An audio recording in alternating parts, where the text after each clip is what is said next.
Good morning. Our opening words today are a poem written by a minister named Hannah Roberts Villeneuve. And these words are not all happy words today because unfortunately there's some very unhappy things going on in our world. And although we have our children here today, children like to know the truth about what's going on. Do you all agree with that? Do you agree you like to know the truth? So we're going to talk a little bit about the truth. So this reading will have some, not so happy words in it, but it does end a little happier than it begins. The skies are raging. Wind blows entire islands down.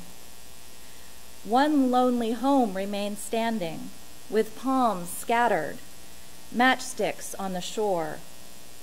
The earth is raging. Fire consumes what lies in its path. No regard for frightened deer. Our houses built with rugged hands, or beloved trees marked with blazes along the trails. The waters are raging still from Florida. Are wondering when their home will be dry land again. My heart is raging from declarations that some of us do not deserve the designation of human, of beloved, of sacred, of belonging. In this storm, we meet this morning to say again, welcome to friend and kin and stranger, to offer our promise that while this world rages, we will remain awake in its pain and sorrow. To offer our promise together that while this world rages, we will remain tethered to one another right here. I invite you.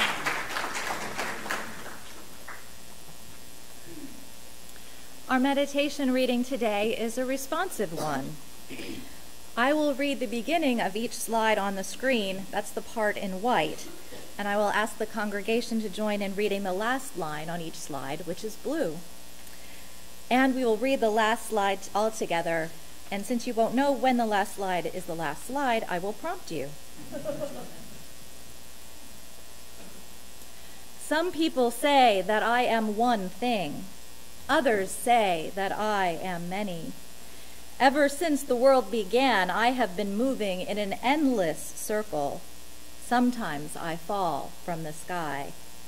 I am the rain.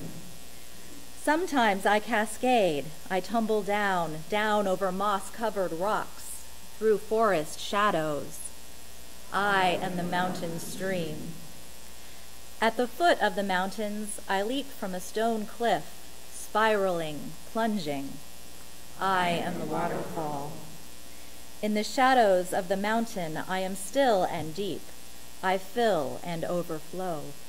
I am the lake. I wind through broad golden valleys, joined by streams, joined by creeks. I grow ever wider, broader, and deeper. I am the river.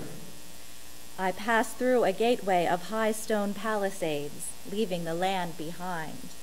Cool silver moonlight sparkles and dances on my waves. I am the ocean. Drawn upward by warm sunlight in white silver veils, I rise into the air and disappear. I am the mist. In thousands of shapes, I reappear high above the earth in blue sky. I float, I drift. I am the clouds. Carried by winds from distant seas, I move, growing heavier, growing darker, returning to land. I am the storm front. At the wall of the mountains, I rise up as gleaming, power-filled towers in the darkened sky. I am the thunderhead. I blind the sky with lightning, the earth trembles with my thunder. I rage. I drench the mountainside. I am the storm. Storms come, storms pass. I am countless drops of rain left floating in the silent air. I reflect all the colors of the sunlight. I am the rainbow. All together now. I am one thing. I am many things. I am water. This is my dance through the world.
So in preparing for our water communion service, I got to thinking that in recent weeks our relationship with water has become more complicated than ever.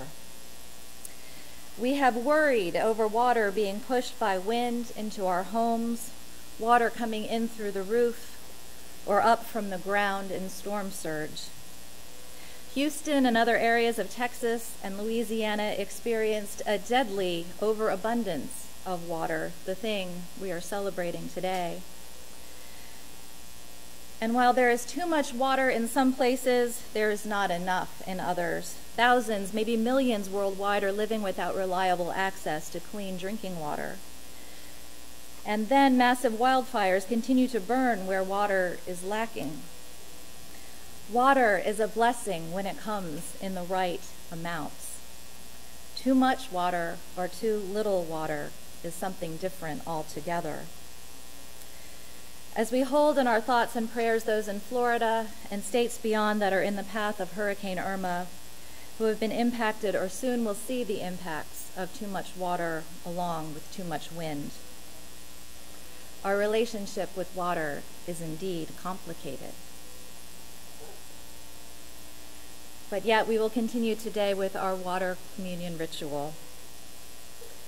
When you come up today, tell us briefly in 1 minute or less, so we have time for everyone to participate.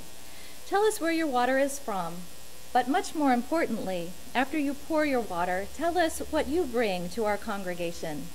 Something concrete or creative or a personal characteristic or a quality that you can bring to our community. And because this is such a complicated time regarding water, you may instead briefly share a feeling or a concern that you have as you pour your water into our communal bowl. Our intermingled water symbolizes the totality of us all together, our community, and everything in it, the joy, the sadness, the hard work, the laughter, and the tears in our lives. And if you did not bring water today, you're welcome to use water from the carafes here to pour into the bowl. So I'm going to begin by adding a sample of last year's water communion water, which has been living in our freezer for the past year. But this helps create the continuity from one year to the next. So we're ready to begin.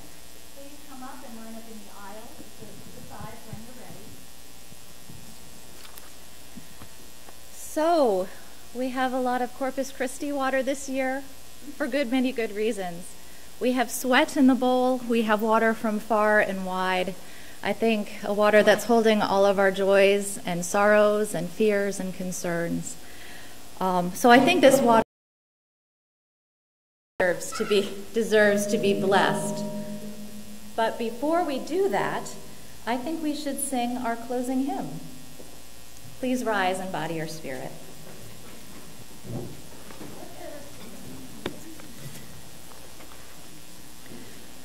For our closing words today, please join me in the blessing of the water with all of our collective intentions.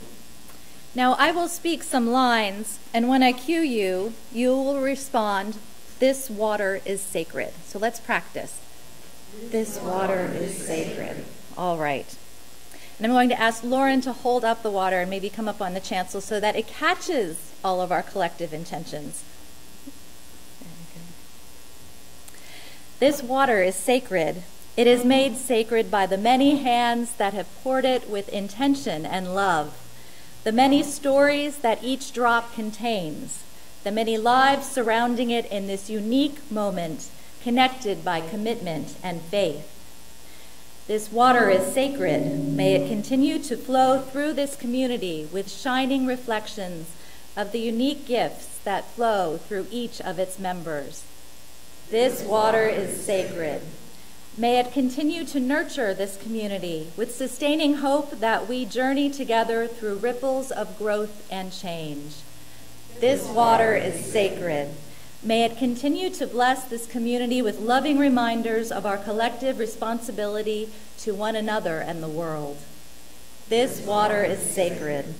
May its ripples be a reminder that the changes and growth within this community bring movement and transformation to the world. Is sacred. May its purity offer grace to our community and the willingness to forgive ourselves and one another when we make mistakes. This water is sacred. In moments when we are confused or uncertain, may it bring us clarity of purpose and commitment. This water is sacred.